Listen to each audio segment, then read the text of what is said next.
Marina stătea în fața oglinzii din sufragerie și-și ajusta cureaua subțire a rochiei ei de catifea Bordeaux. Era ținuta ei preferată, cumpărată acum 3 ani, și încă arăta impecabil. Femeia credea că rochia îi evidențiază figura și o face să pară mai tânără. Cu toate acestea, starea ei de spirit, în ciuda așteptării sărbătorii, era ciudat de tensionată. În camera alăturată, soțul ei Pavel umbla din colț în colț, iar cu fiecare pas al său, în aer părea că se acumulează electricitate. "Câteodată trebuie să-ți spun." Brusc a strigat el din cadrul ușii, înfinându-i o privire iritată.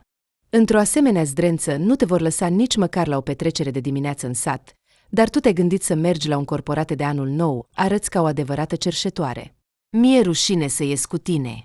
Marina s-a oprit, apăsându-și palma pe piept, de parcă cuvintele lui o loviseră în inimă. Nu se aștepta la astfel de cuvinte, așa că a fost luată prin surprindere. S-a întors către el și a răspuns calm, dar în vocea ei se simțea o amărăciune ascunsă. "Zdrență! Această rochie ai ales-o tu. Îți amintești? Atunci spuneai că arăt ca o regină." "Da, dar ce-am spus atunci? A fost acum 100 de ani." Pavel a făcut un gest cu mâna.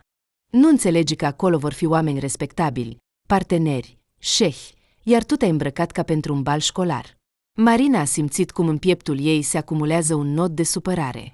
În această dimineață, el spusese că așteaptă cu nerăbdare seara, că vor face o impresie bună împreună. Și ea era, de asemenea, în așteptarea sărbătorii. Și acum, el părea un străin. "Bine," a spus ea încet. "Vrei să merg în altceva?" "Nicio problemă. Dar nu înțeleg de unde atâta venin." Pavel a strâns din ochi.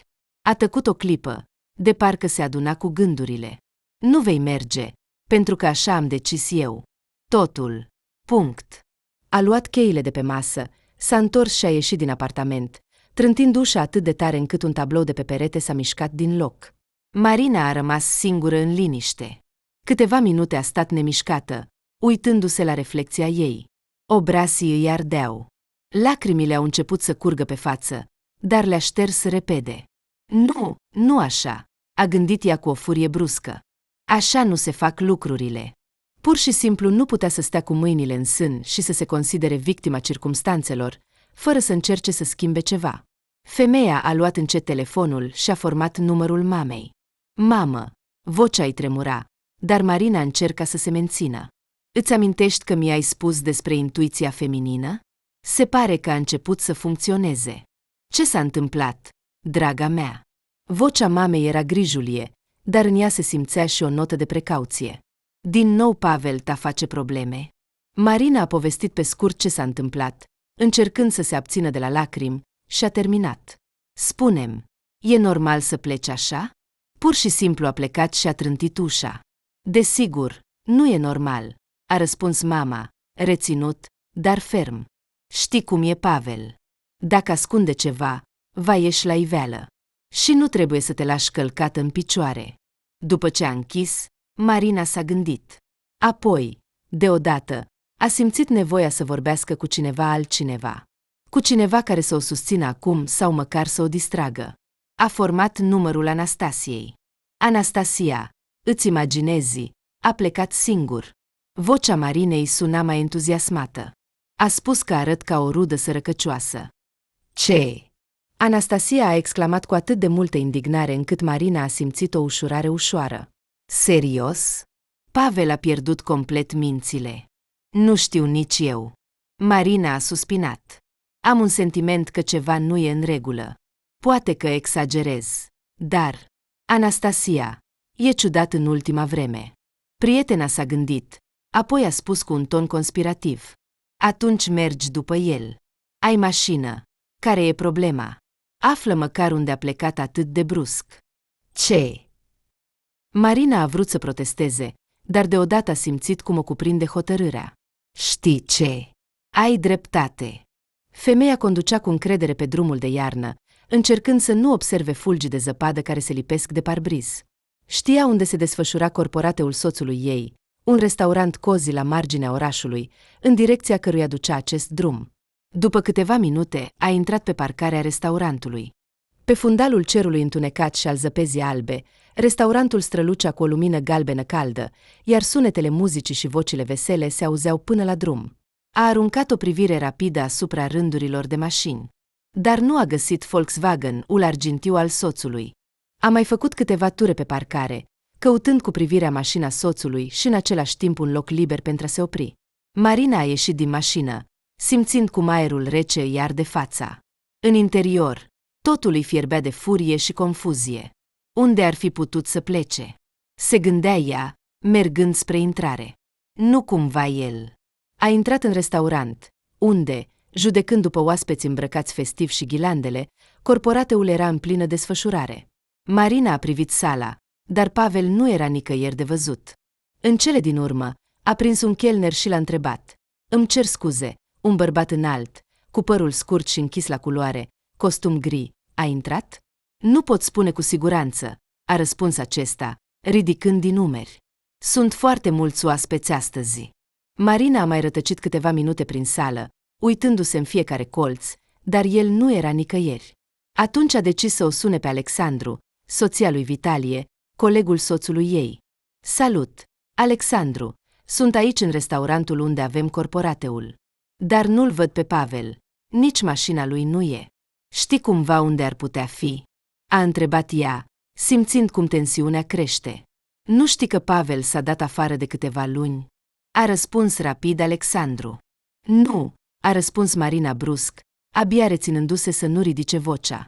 Nu mi-a spus nimic. Ciudat, în vocea Alexandrului se auzeau note de confuzie. Marina a înghețat o clipă. Mulțumesc, Alexandru, a răspuns ea, încercând să-și păstreze calmul, mă voi descurca. După ce a încheiat apelul, Marina stătea în mijlocul sălii restaurantului, simțind cum furia și anxietatea se amestecă într-un nod strâns. Marina conducea din nou pe drumul întunecat, ținând telefonul în mână și aproape fără să-și ridice privirea de la ecran. Formase din nou numărul lui Pavel, dar de fiecare dată auzea doar tonuri lungi, care o iritau din ce în ce mai mult. Încerca să se concentreze pe drum, dar gândurile se amestecau, ca fragmente dintr-un film vechi. Demiterea, minciuna, cuvintele lui aspre. Lacrimile care îi curgeau pe obraz îi îngreunau vederea, dar se ștergea cu perseverență cu mâna, continuând să conducă. De ce nu răspunde? Se gândea ea. De ce nu spune pur și simplu ce se întâmplă? La următoarea curbă, mașina a sărit brusc, a derapat pe gheață, iar Marina, realizând că a pierdut controlul, a strigat tare. Totul s-a întâmplat prea repede. A observat farurile unei mașini care venea din sens opus, a încercat să îndrept volanul, dar era deja prea târziu. Un impact, zgomot de sticlă, o durere ascuțită în cap. Întuneric. Când s-a trezit, totul din jur era neclar.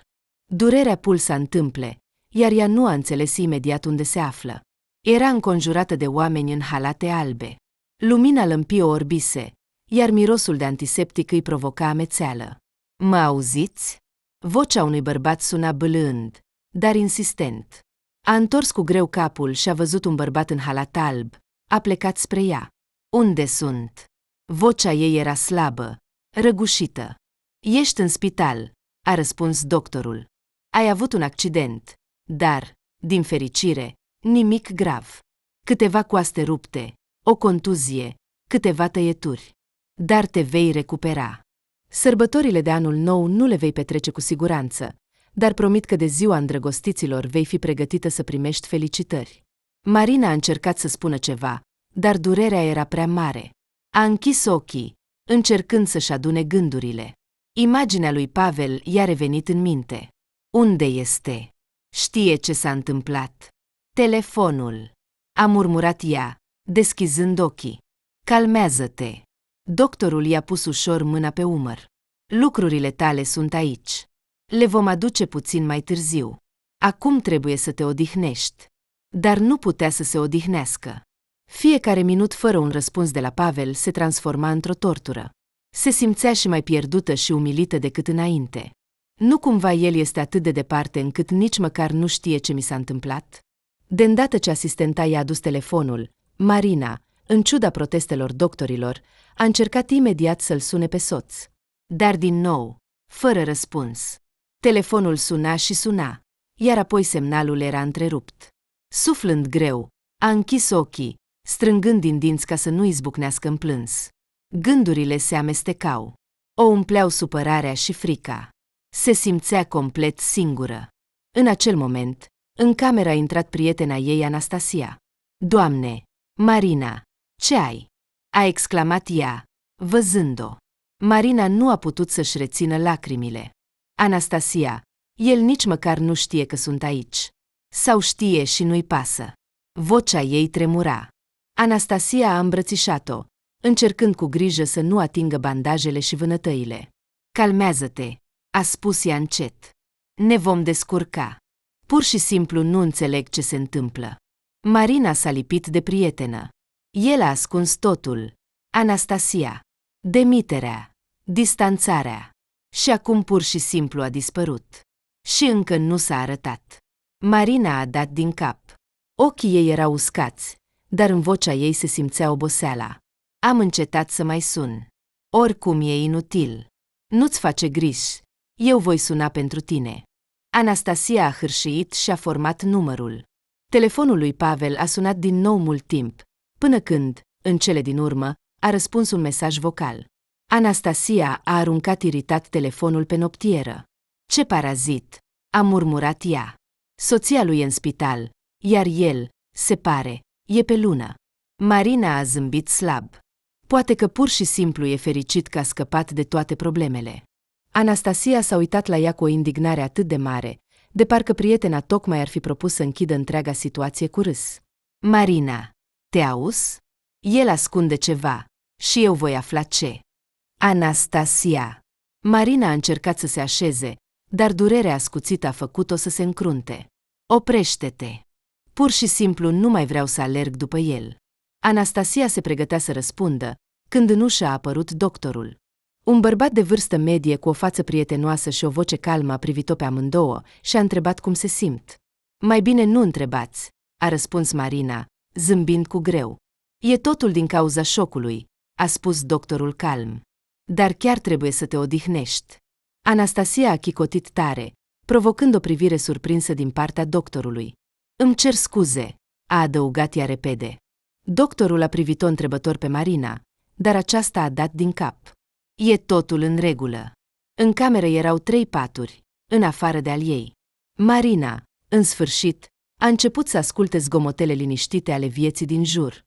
La fereastră stătea o femeie de aproximativ 50 de ani, cu părul castaniu bogat, pe care încerca fără succes să-l strângă cu o elastică. O chema Galina, a aflat Marina puțin mai târziu, și părea a fi o persoană energică. Chiar și în pijama de spital, reușea să arate de parcă venise să țină un curs personal de supraviețuire.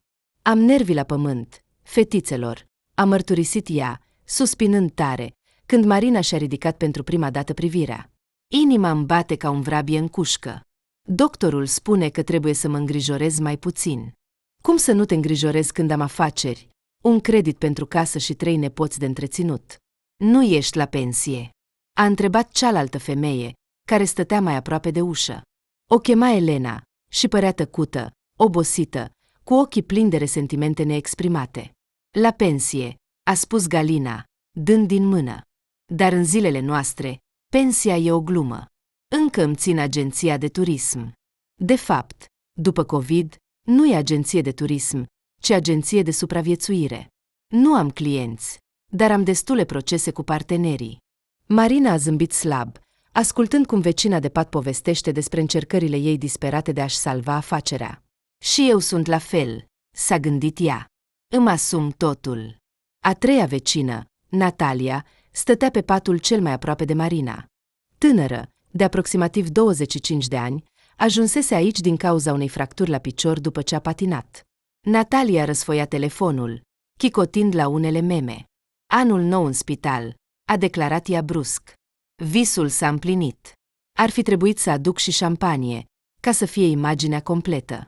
Mai bine gândește-te că e și fără șampanie distractiv aici, a preluat Galina, începând să povestească o poveste.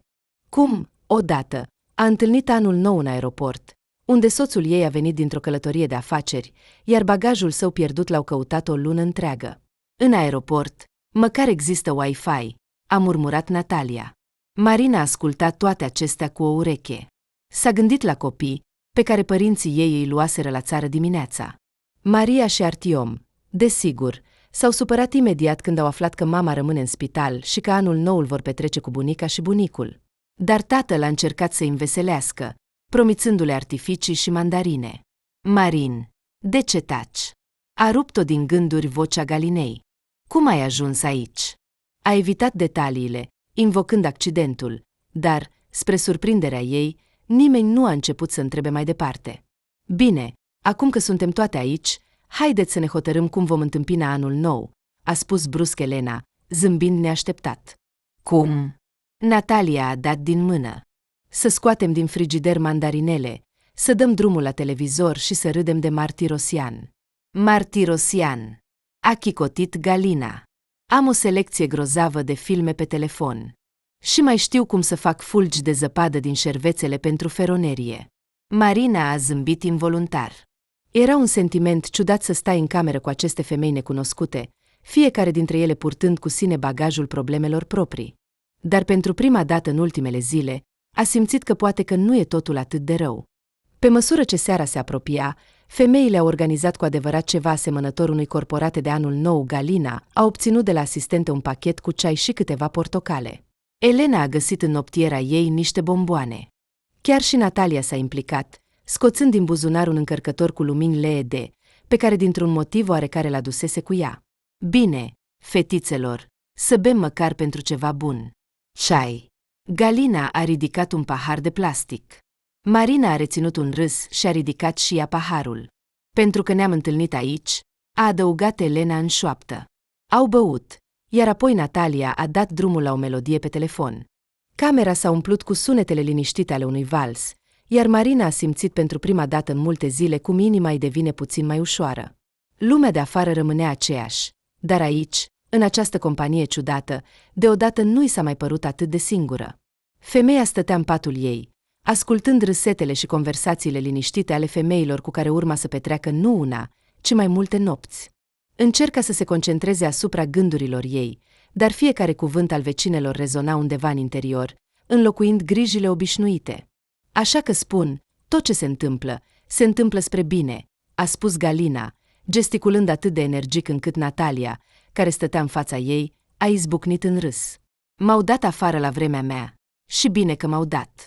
Am lucrat ca contabilă la școală, dar în realitate uram fiecare minut. Soțul a spus, dacă nu-ți place, hai să începem afacerea noastră. Iar eu am răspuns, ai înnebunit, avem bani doar pentru 3 pâini și o pungă de hrișcă. Dar ne-am decis, înțelegi? Și ce? A întrebat Elena, ridicându-și interesată capul. Asta e, după 5 ani deja cumpăram blănuri de nurcă în Turcia, a declarat Galina cu mândrie. Adevărat. Apoi totul a căzut din nou. Și din nou s-au ridicat. A ghicit Marina. Galina a zâmbit și s-a bătut pe genunchi.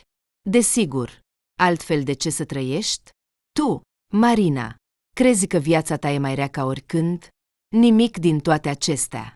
Soțul a pierdut locul de muncă. Asta nu e sfârșitul lumii. Ce dacă e o problemă? Sunteți tineri, sănătoși. Totul e înainte. Tineri, a spus Natalia. Vorbiți de parcă aveți 100 de ani. Și nu e așa. A ripostat Galina. Am atât de multe riduri încât seamănă cu scrierile antice. Toate au râs, iar Marina a zâmbit involuntar. Dar tu ce? A întrebat ea pe Elena, care stătea cu o față serioasă. Elena a suspinat, de parcă se pregătea pentru un lung discurs. Totul e banal. Soțul a murit acum 2 ani de un infarct. Eu lucrez la bancă, dar în ultimele 6 luni abia mă mai țin pe picioare. Ipoteca, 2 copii și totul pe mine. Așa că am ajuns aici cu epuizare nervoasă. Doctorii spun să încetez să mă mai îngrijorez. Dar cum să nu mă îngrijorez când fiecare zi e ca o operație de război? Marina a înghețat, neștiind ce să spună. Se uita la Elena, la fața ei slăbită și ochii obosiți, și în minte i-a trecut, dar are dreptate. Viața mea comparativ cu a ei e mult mai ușoară. Elena, ești pur și simplu o eroină, a spus Natalia, îmbrățișând-o. Mi-ar plăcea să am o asemenea putere. Dar tu, Natalia? A întrebat Galina.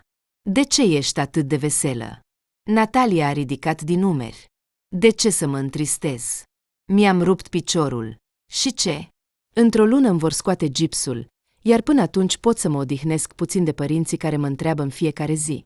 Când te angajezi, de ce nu ești căsătorită? De ce nu faci copii, dar umbli prin cluburi? Toate au râs din nou. Și deși râsul era liniștit, părea că a dispersat ceața cenușie care plutea deasupra camerei. Marina a simțit deodată cum ceva începe să se schimbe în sufletul ei. Da, Pavel a pierdut locul de muncă. Da, a plecat fără să explice nimic. Dar are copii, părinți, un acoperiș deasupra capului. Și, în cele din urmă, știe că nu-i va părăsi pe ei pentru totdeauna. Chiar dacă acum s-a pierdut, se vor descurca. Aveți dreptate, a spus ea încet, iar toate privirile s-au îndreptat spre ea. Chiar am noroc. Așa e, a exclamat Galina. Asta e corect. Trebuie să căutăm mereu pentru ce să fim recunoscători, chiar dacă la prima vedere pare că totul e rău. Cel mai important e să crezi că totul se va rezolva, a adăugat Elena. Și să faci ceva pentru asta, a preluat Natalia. Marina a zâmbit. Știa deja că, atunci când va ieși de aici, nu se va mai plânge de sine. În loc de asta, ea va lua viața în propriile mâini, pentru că a se da bătut este ultimul lucru pe care și-l va permite. La ce te gândești, frumoasă? A întrebat Galina, întrerupându-i gândurile. Mă gândesc că aș putea fi într-o situație mult mai proastă, a recunoscut Marina cu sinceritate. Galina a dat din cap aprobator. Gândești corect. Viața este ca un leagăn. Uneori sus, alteori jos. Cel mai important este să te ții bine de bara de sus. Și dacă leagănul coboară prea repede? A întrebat Elena, uitându-se în jos. Atunci e timpul să frânezi, a declarat Galina. Sau să te muți pe carusel. O idee bună, a zâmbit Marina. Și tu cu ce te ocudi? A întrebat Natalia. Sunt contabilă la o companie mică. Nu e cea mai interesantă muncă, dar e liniștită. Liniștită? A râs Galina. Înseamnă că nu ai lucrat niciodată la școală. Acolo aveam niște finanțe de te făceau să crezi că te pregătești pentru război. Așa e, a zâmbit Marina. Dar eu, probabil, am avut noroc. Avem o echipă bună și un șef rezonabil. Și-mi place că salariul vine întotdeauna la timp. Asta e important, a spus Elena. La noi, la bancă, bonusurile sunt tăiate de 2 ani. Bine că măcar rata e stabilă. Dar eu nu am deloc muncă, a suspinat Natalia, tastând ceva pe telefon. Dar nu mă îngrijorează prea mult. Părinții mei mă întrețin. Galina și-a strâns buzele, dar a tăcut, dând din cap dezaprobator. Marina, tu, cel mai important, să nu uiți că totul se va rezolva, a spus Elena, adresându-se ei cu o căldură neașteptată. Soțul tău va găsi un nou loc de muncă. Dacă e nevoie, veți rezista. Apoi veți râde de această perioadă, ca de o poveste absurdă. Așa e, a susținut Galina. Dar nu te gândi să te plângi și să te compătimești. Asta e cea mai inutilă activitate din lume. Marina a zâmbit și a dat din cap. Aveți dreptate, am înțeles deja asta. Când seara a venit, salonul s-a umplut brusc de o lumină confortabilă. Chiar și pereții spitalului păreau că au încetat să mai fie atât de rece și steril. Marina simțea cum greutatea interioară dispare, cum inima ei se umple de liniște. Inima Marinei s-a strâns din nou când au sunat din nou lungi semnale. Apoi vocea operatorului a anunțat că abonatul este temporar inaccesibil. Pavel nu răspundea de 2 zile. A sunat pe toți cei pe care i-a putut. Colegii lui fie nu știau, fie se prefăceau abil. Părinții lui Pavel, de asemenea îngrijorați, doar din umeri. Nu știm, Marina. Poate a mers la vreun prieten. Dar prietenii nu știau nimic. Nimeni nu putea explica unde ar fi putut dispărea un bărbat adult, lăsând în urmă o soție, copii și o povară de probleme. Ce să fac acum? A murmurat Marina, simțind cum lacrimile se adună. Ai făcut deja tot ce ai putut, a spus Elena cu bâlâândețe, oferindu-i o cană cu ceai cald. Uneori, oamenii au nevoie de timp pentru a se înțelege pe ei înșiși. Dar dacă i s-a întâmplat ceva? Vocea Marinei a căzut pe un șoptit. Calmează-te! A intervenit Galina, care în acel moment curăța cu atenție o mandarină. Bărbații sunt așa. Le place drama. Sunt sigură că va apărea curând. Dacă totul ar fi atât de simplu. A suspinat Marina, înfășurându-se în plapuma subțire a spitalului. A decis să continue căutările. În ciuda durerii din coaste, a început să sune la vechile numere, sperând că poate cineva își va aminti unde ar putea fi Pavel. Bună, Sveta. Eu sunt Marina, soția lui Pavel. Nu știi cumva dacă a trecut pe la tine? Nu, Marina, nu ne-am văzut de mult, a răspuns Svelana, o veche prietenă a lui Pavel. Ce s-a întâmplat? A dispărut? Nu răspunde la apeluri. Marina a tăcut pentru o secundă înainte de a continua. Nu mai știu unde să mai sun. Hai să încerc să-i scriu, a propus Svelana. Poate îmi va răspunde? Marina a dat din cap, deși știa că Svelana nu putea să vadă asta. Fiecare conversație cu prietenii sau cunoscuții se termina la fel. Nimeni nu l-a văzut pe Pavel și nimeni nu a auzit de planurile lui. Dar un nume a apărut neașteptat. Unul dintre foștii colegi ai lui Pavel, după câteva secunde de gândire, a sugerat, poate a mers la Alexandru. Știți, Alexandru Semenov, vechiul lui prieten. Pavel a spus odată că, dacă lucrurile merg foarte prost, ar putea să se ducă la el. Marina s-a tensionat.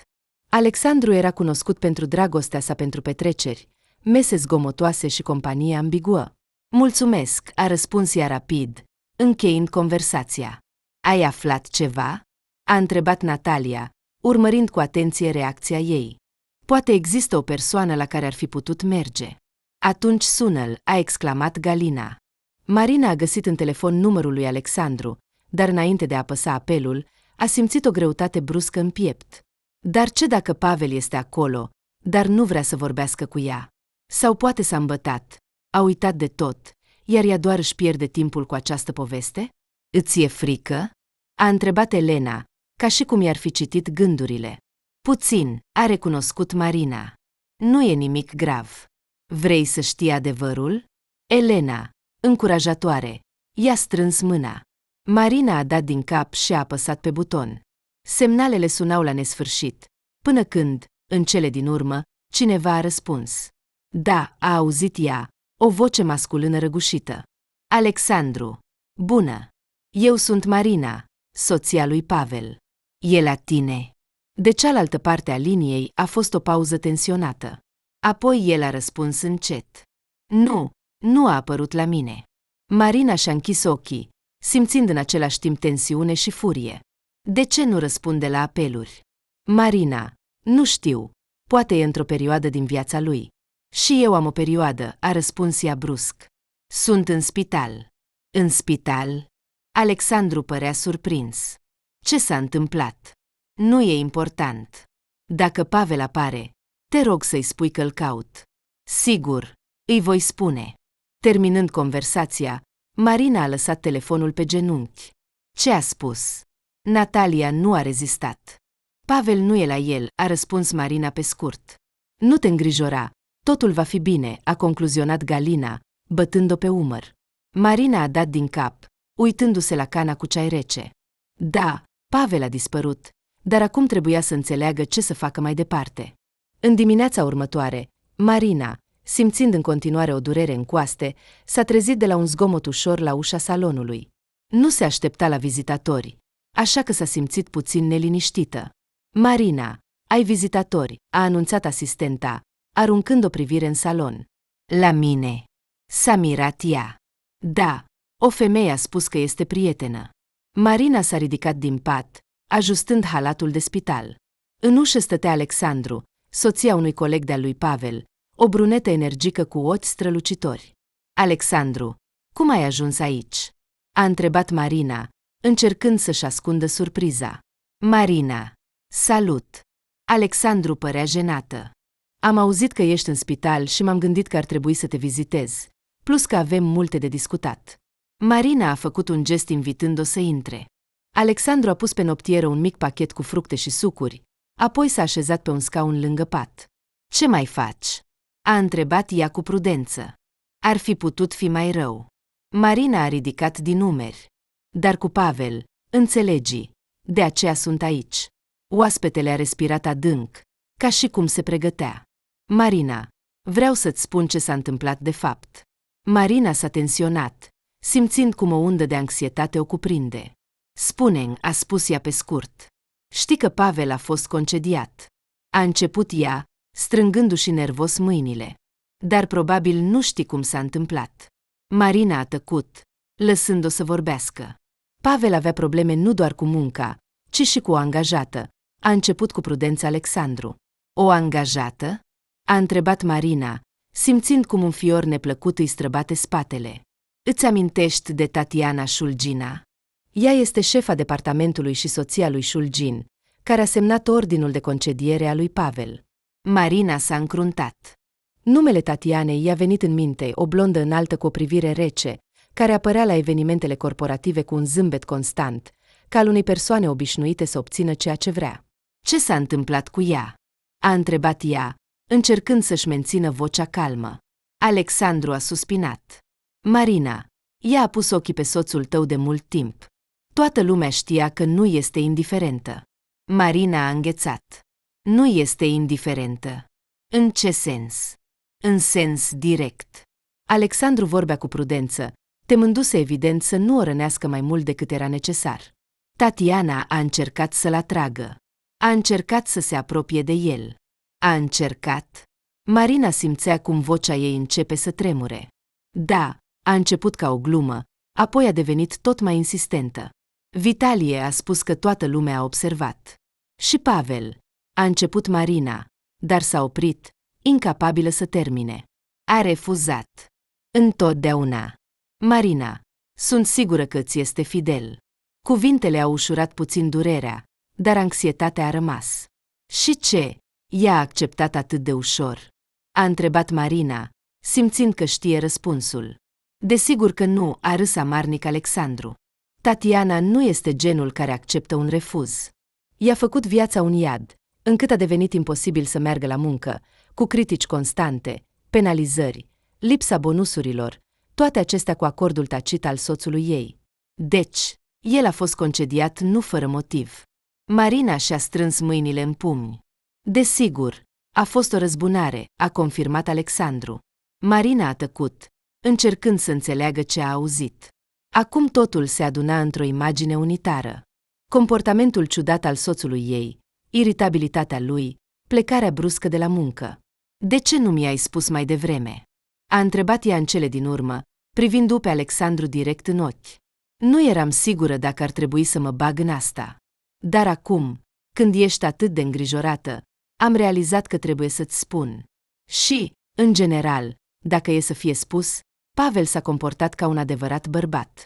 Nu a vrut să o denunțe pe acea femeie și nu ți-a spus nimic. Vitalie spune că toată lumea o suportă greu la muncă. Marina a respirat adânc. Pe de o parte, dorea să meargă la Tatiana și să-i spună tot ce crede despre ea. Pe de altă parte, înțelegea că asta nu va schimba nimic. Mulțumesc, Alexandru, a spus ea în cele din urmă. Ai grijă de tine, Marina, a răspuns ea bâlând, ridicându-se. Când Alexandru a plecat, Marina a rămas în salon, încercând să facă față emoțiilor copăleșitoare. Acum înțelegea de ce Pavel tăcea și de ce era atât de distrus. Stătea la fereastra salonului și privea cum ziua gri de decembrie se transforma treptat în seară. Ninsoarea se intensifica, fulgii mari se învârteau leneși în afara feronului, ca și cum natura a decis să împodobească puțin anul care se încheia. Dincolo de uși se auzeau vocile atenuate ale asistentelor și sunetul tocurilor medicului de gardă. Iar în salon domnea o liniște confortabilă. Acea liniște care apare între oamenii care s-au obișnuit deja unii cu alții. Valiza ei stătea lângă pat, bine închisă, ca și cum ar fi fost pregătită de mult pentru plecare. Avea puține lucruri. Un halat de casă, câteva cărți, un carnet care a rămas neatins. Dar în interiorul ei, emoțiile se amestecau, așa cum se întâmplă întotdeauna când o pagină din viață se apropie de sfârșit, iar alta nu a început încă. Ei bine, frumoasă, te-ai pregătit? A fost prima care a întrerupt tăcerea Galina. Ea stătea pe patul vecin și, în ciuda tuturor, reușea să păstreze un spirit optimist și o atitudine expresivă. Marina a zâmbit și s-a întors spre ea. Da, mi-au spus că mă pot externa în aproximativ o oră. Totul s-a vindecat, rănile s-au închis, Acum putem intra în noul an. A trecut cu mâna pe coaste, unde mai erau adânci vânătăi și dureri care se simțeau la fiecare respirație. Oh, Marina, ești o adevărată eroină, a spus Elena. Nici nu-mi vine să cred că acum 2 săptămâni nu puteai să te miști normal. Îți amintești cum te duceam aproape de mână la toaletă? Marina a râs, iar Galina a continuat. Și cum ne-ai răsfățat atunci cu acele, cum le zice, plăcinte de casă? Nu am mai mâncat așa de bune de 10 ani. Îmi pare rău că mâine nu vei mai fi aici. Ce spui? Marina a dat din mână. Parcă ne despărțim pentru totdeauna. Am promis că, de îndată ce ieșiți toți, vom avea o mare întâlnire. La tine acasă? A întrebat Natalia. De ce nu? Marina a dat din cap. Vom organiza o mică sărbătoare. Vom pregăti ceva, ne vom așeza, vom povesti. Dar să ne înțelegem de la început că de data aceasta fără povești de spital. Asta e sigur, a zâmbit Elena. Fără perfuzii, gipsuri și medici de gardă. Asistenta a intrat în salon. Marina Petrovna, pregătiți-vă, în curând vine cineva după dumneavoastră. Marina a dat din cap, dar nu se grăbea să plece. O înconjurau femei atât de diferite, cu care viața o adusese întâmplător în aceste ziduri. Ele deveniseră familia ei temporară, sprijin în zilele dificile. Și acum se simțea aproape vinovată că le părăsește aici singure. Ce te gândești acolo? A întrebat din nou Galina. Hai, pregătește-te pentru sărbătoare. Ne descurcăm noi fără tine. Marina s-a apropiat de fiecare dintre ele, îmbrățișându-le pe rând, încercând să-și amintească căldura mâinilor, cuvintele sincere, zâmbetele. Galina, ai grijă. Ești puternică. Știu. Totul va fi bine. Apoi s-a apropiat de a doua vecină. Elena, îți mulțumesc pentru tot. Fără sfaturile tale, aș fi umblat ca o bunică, aplecată. Cea de-a treia a primit cuvinte calde de la cea mai tânără pacientă. Natalia, ești un dar. Aștept rețetele tale de borș, căci ai promis și nu mi le-ai trimis. Asta e ca să te asiguri că scrii, a râs Natalia și a adăugat. Între timp, Pavel tău, de fapt, s-a găsit? Încă nu răspunde. Și eu aștept să apară, a răspuns Marina, dar vocea ei a devenit puțin mai bâlândă. Când ușa salonului s-a închis în urma asistentei care i-a luat documentele, Marina s-a întors spre ele pentru ultima dată. Ne vedem, fetele. Și să sperăm că acest an va fi mai bun pentru noi toate decât cel trecut. Meritam. Cuvintele și urările lor au răsunat în urma ei, în timp ce ea mergea pe coridor, strângând tot mai tare mânerul valizei. Seara de dinaintea anului nou a prins-o pe Marina în apartamentul lor confortabil, dar acum gol, după ce a fost externată din spital. Bradul pe care îl montase împreună cu copiii înainte de toate aceste evenimente clipea slab cu ghilande. Jucăriile, ca o poveste uitată, reflectau lumina palidă de la televizor, care murmura ceva neclar despre anul care se încheia. Marina stătea în fotoliu lângă fereastră cu un pahar de șampanie în mână. Fața ei palidă, împodobită cu câteva riduri noi, se reflecta în sticla întunecată. Departe se auzeau pocnituri rare de petarde, prevestind sărbătoarea iminentă. Să fii doar sănătos, Pavel. Să te găsesc, a șoptit ea, uitându-se în noapte. Își amintea fiecare detaliu, ultima lor ceartă, plecarea lui, vestea teribilă despre concediere, săptămâna de incertitudine în spital, apeluri și nopți nedormite. Totul se amesteca în capul ei într-un ghem de anxietate și durere. Părinții au dus copiii la țară, convinând-o că trebuie să se odihnească. Deși știa că ei doar voiau să o protejeze. Prietenii ei promiseseră că vor veni să întâmpine anul nou împreună, dar Marina a refuzat. Voia să fie singură. Voia să-l aștepte pe Pavel. S-a strâns în brațe, ca și cum ar încerca să se protejeze de golul rece din interior. Ochii ei erau obosiți de plâns, dar inima continua să se strângă de anxietate. Ceasul a bătut 9 seara. Marina a suspinat, s-a ridicat din fotoliu și s-a îndreptat spre bucătărie. A decis să pună apa la fiert, pentru a se distrage cu ceva. În timp ce apa fierbea, a început să-și verifice telefonul, întrebându-se dacă a ratat vreun mesaj sau apel de la soțul ei. Dar ecranul era înfricoșător de gol. Atunci a chemat un taxi și a plecat la părinți cu copiii.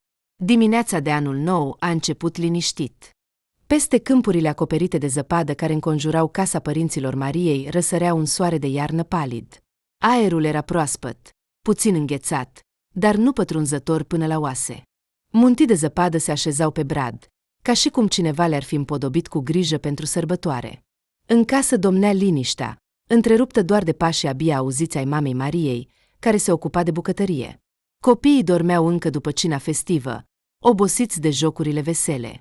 Marina s-a trezit mai devreme decât toți și acum stătea pe canapea, înfășurată într-o pătură, cu o cană de ceai fierbinte în mână. Liniștea a fost întreruptă de sunetul unei mașini care se apropia. Marina s-a alertat. Inima ei a început să bată mai repede. S-a ridicat și s-a dus la fereastră, privindu-se în dimineața înghețată. Pe alea acoperită de zăpadă s-a oprit vechiul lor Volkswagen. L-a recunoscut imediat. Ușa mașinii s-a deschis și din ea a ieșit Pavel. Arăta ca o persoană care nu a dormit toată noaptea. Fața lui era palidă, iar hainele ușor șifonate. Dar în ochii lui se citea hotărârea. Marina s-a oprit, neavând puterea să-și abată privirea. După o clipă, a auzit cum mama, uitându-se pe fereastra bucătăriei, a murmurat asosit, totuși. Voi deschide, a spus Marina, îndreptându-se repede spre ușă. L-a întâlnit pe Pavel pe prispă.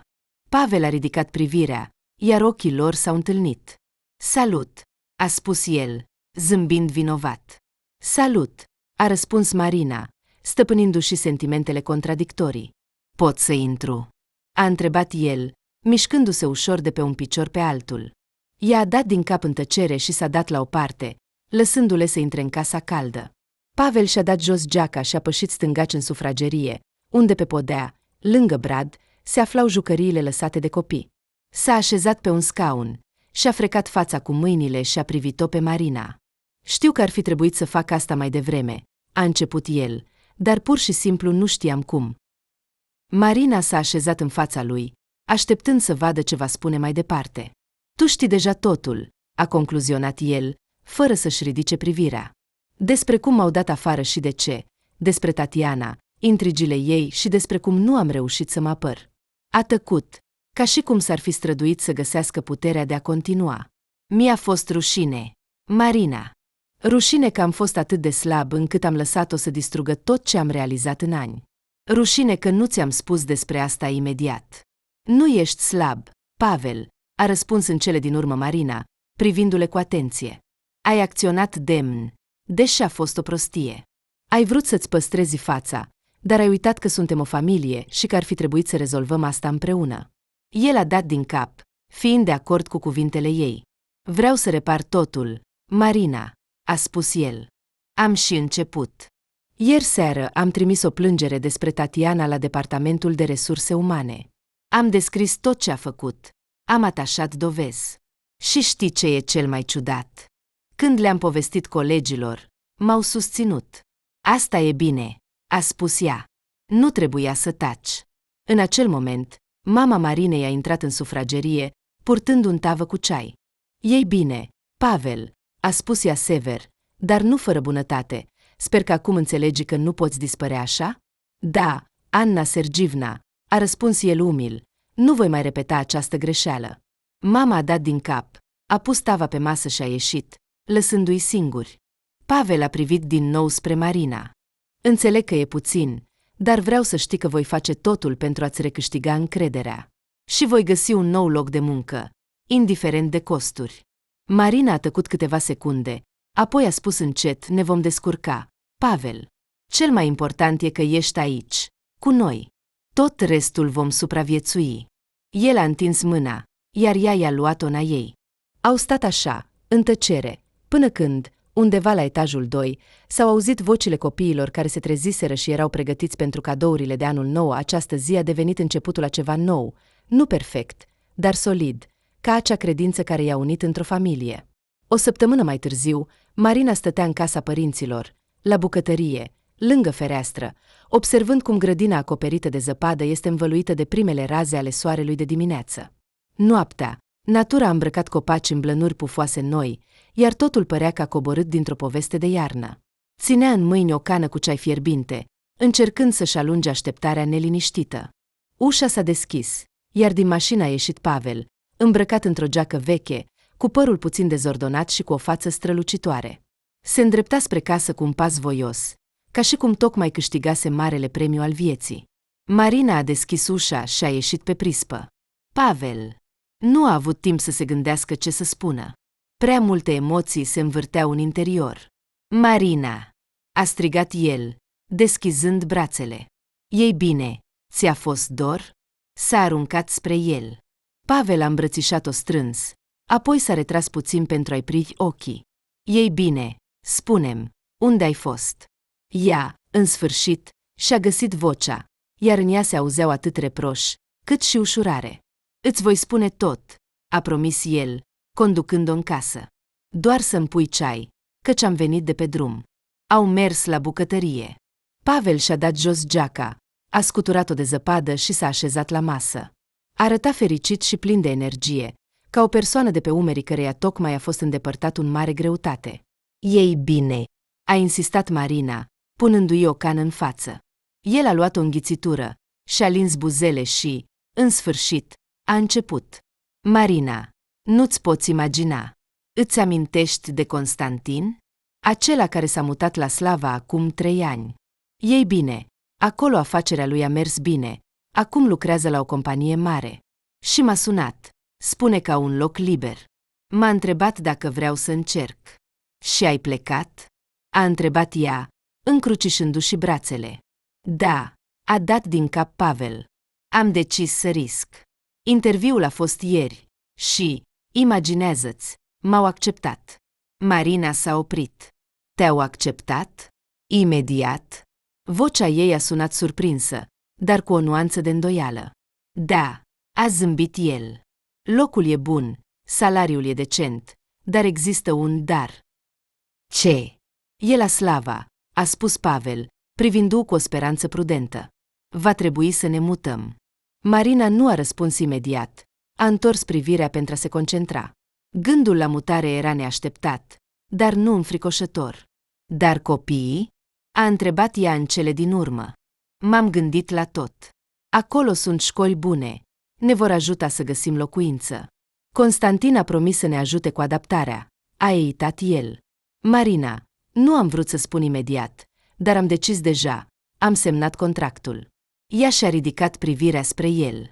Ești sigur că aceasta este decizia corectă? Sunt sigur, a răspuns el ferm. Nu mai pot trăi așa cum am trăit. Vreau să încep totul de la zero. Marina s-a gândit.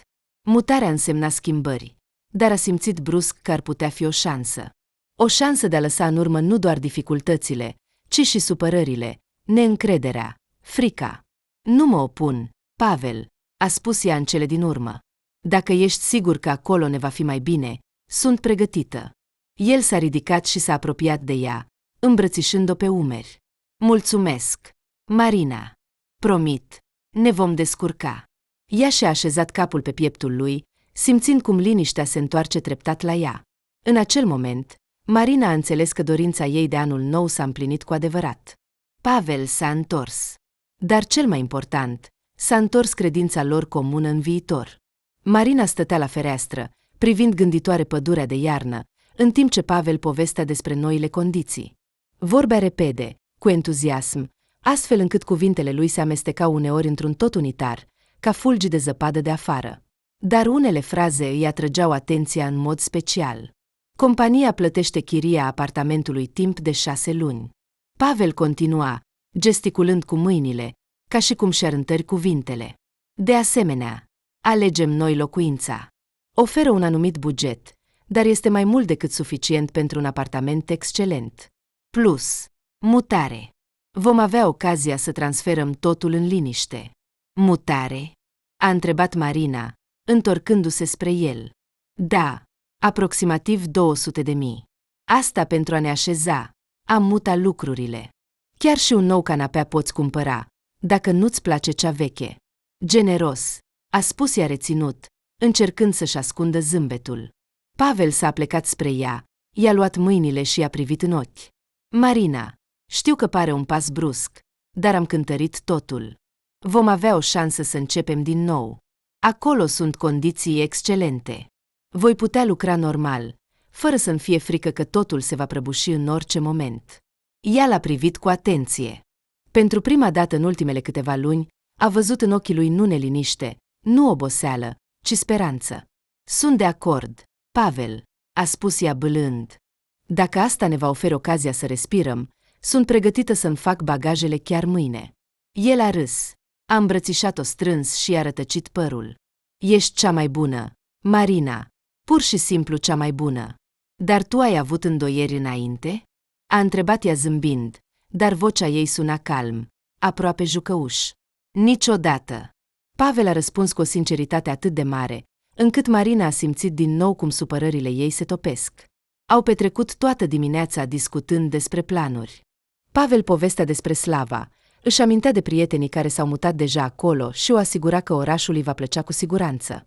Acolo sunt peisaje atât de frumoase pe Volga, încât vei uita de iazul nostru din spatele casei, spunea el, desenând pe o servetă planul apartamentului pe care l-a văzut în anunțuri.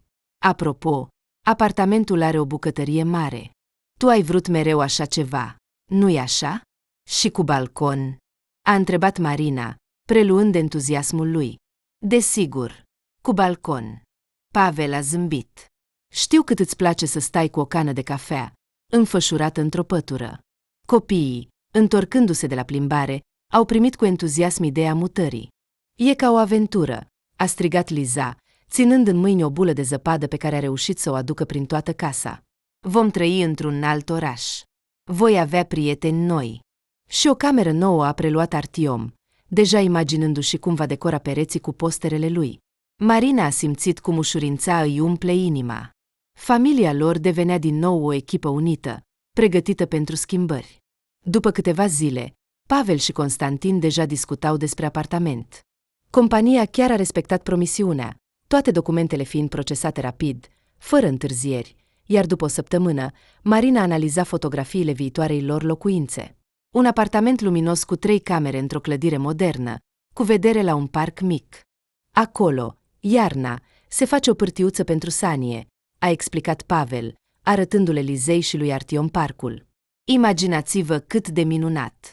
Adulții s-au lăsat din nou prinși în treburi.